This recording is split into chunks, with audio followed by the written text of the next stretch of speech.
Welcome to डोको living.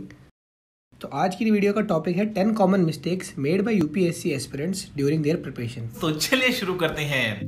Number 1 पे आते हैं not checking the syllabus thoroughly. अगर आप एक यूपीएससी एस्पिरेंट हैं तो आपको ये पता होगा कि यूपीएससी का सिलेबस बहुत बड़ा रहता है, बहुत ह्यूमंगस रहता है, और अगर आपने कहीं भी एक पैटर्न छोड़ दिया पेपर का तो ये आपको आगे जाके बहुत तकलीफ दे सकता है।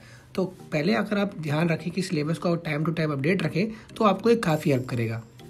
नंबर 2 पे आता है नॉट रिवाइजिंग। अगर आप एक आईएएस एस्पिरेंट हैं तो आपको ये चीज़ क्लियर करनी पड़ेगी कि आपका जो सिलेबस है वो सही तरीके से कंप्लीट हो और साथ ही साथ आपने उसको सही तरीके से मेमोराइज और रिवाइज कर रखा हो। अदरवाइज अगर आपके कंसेप्ट क्लियर नहीं रहेंगे तो आपको पेपर सॉल्व करने में बहुत डिफिकल्टीज आ सकती हैं। नंबर 3 पे आते हैं नॉट टेकिंग मॉक टेस्ट।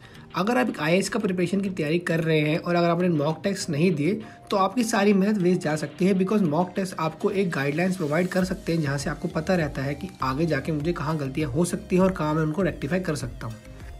4 पे आता है पाइलिंग ऑफ मल्टीपल बुक्स। अगर आप एक यूपीएससी की तैयारी कर रहे हैं तो आपको ये चीज़ का ध्यान रखना पड़ेगा कि एक ही सब्जेक्ट की बहुत सारी बुक्स रखने से आपको कुछ फ़ायदा नहीं होगा अंडर अनलेस अगर आपने उनके कंसेप्ट को क्लियर नहीं किया है। तो ये चीज़ का ध्यान रखें कि आप सिर्फ बुक्स को रीड ना करें, उनकी कंसेप्ट्स को क्लियर करें। नंबर 5 पे आता है नो टाइम मैनेजमेंट। ये एक ऐसी गलती है जो आए दिन यूपीएससी एस्पिरेंट्स कर देते हैं, बिकॉज वो अपने सब्जेक्ट्स को टाइम के हिसाब से डिवाइड नहीं कर पाते। कौन सा सब्जेक्ट उनके लिए ज़्यादा स्ट्रॉन्ग है, कौन सा सब्जेक्ट उनके लिए ज़्यादा वीक है। तो अगर आप इस चीज़ का ध्यान रखेंगे तो आपको आगे जाके बहुत आसानी होगी। नंबर 6 पे आता है choosing irrelevant optional subjects. Optional subjects को चूज करना हमारे लिए एक बहुत फायदेमंद या नुकसानदायक सौदा हो सकता है। अगर आपका ऑप्शनल सब्जेक्ट आपको आसान लगता है दैट मीन्स आप एक सही डायरेक्शन में जा रहे हैं, क्योंकि काफ़ी बच्चे ऐसा कर देते हैं कि प्रीवियस ईयर्स के टॉपर्स को देख लेते हैं और उनके ऑप्शनल सब्जेक्ट्स को चूज करके अपने सिलेबस को बढ़ा देते हैं।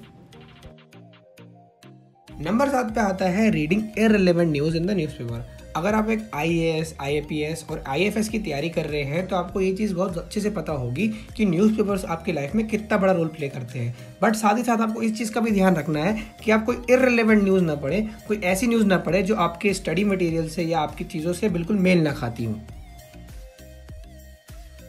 नंबर 8 पे आते हैं नॉट हैविंग अ मेंटर। तो बेंजामिन फ्रैंकलिन ने एक बात करी थी, tell me and I forget, teach me and I remember, involve me and I learn. इन सभी बातों का मतलब हम ये निकाल सकते हैं कि मेंटर्स का आपकी लाइफ में होना कितना ज़्यादा ज़रूरी है, और आप अगर अपने गोल्स को अचीव करना चाहते हैं तो एक मेंटर का होना बहुत ज़्यादा ज़रूरी है। नंबर 9 पे आता है जगलिंग मल्टीपल टाइम्स। अगर आप एक आईएएस कैंडिडेट के लिए प्रिपेयर कर रहे हैं तो आपको अपना फोकस जो है प्रॉपरली आईएएस की प्रिपरेशंस के रखना चाहिए, क्योंकि काफ़ी सारे कैंडिडेट्स अपने आप को एक एक्स्ट्रा करिकुलर एक्टिविटीज़ में भी डाल देते हैं जिससे उनका फोकस हट जाता है। तो उस चीज़ का आपको बिल्कुल ध्यान रखना पड़ेगा। नंबर 10 पे आता है lack of constructive group study.